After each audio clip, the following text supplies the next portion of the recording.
الف لام میم۔ کیا لوگ یہ خیال کیے ہوئے ہیں کہ صرف یہ کہنے سے کہ ہم ایمان لے آئے چھوڑ دیے جائیں گے اور ان کی آزمائش نہیں کی جائے گی؟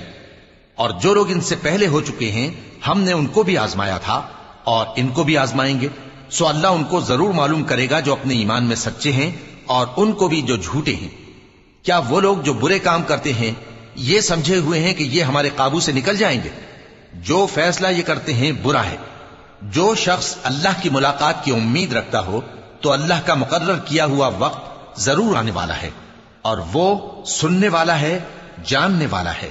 اور جو شخص محنت کرتا ہے تو اپنے ہی فائدے کے لیے محنت کرتا ہے، بے شک اللہ تو سارے جہان سے بے نیاز ہے۔ اور جو لوگ ایمان لائے اور نیک عمل کرتے رہے ہم ان کے گناہوں کو ان سے دور کر دیں گے اور ان کو ان کے اعمال کا بہت اچھا بدلہ دیں گے۔ اور ہم نے انسان کو اس کے ماں باپ کے ساتھ نیک سلوک کرنے کا حکم دیا ہے۔ اے مخاطب، اگر تیرے ماں باپ تجھے مجبور کریں کہ تو میرے ساتھ کسی کو شریک بنائے جس کی حقیقت کی تجھے واقفیت نہیں تو ان کا کہا نہ مانیو۔ تم سب کو میری طرف لوٹ کر آنا ہے، پھر جو کچھ تم کرتے تھے میں تم کو جتا دوں گا۔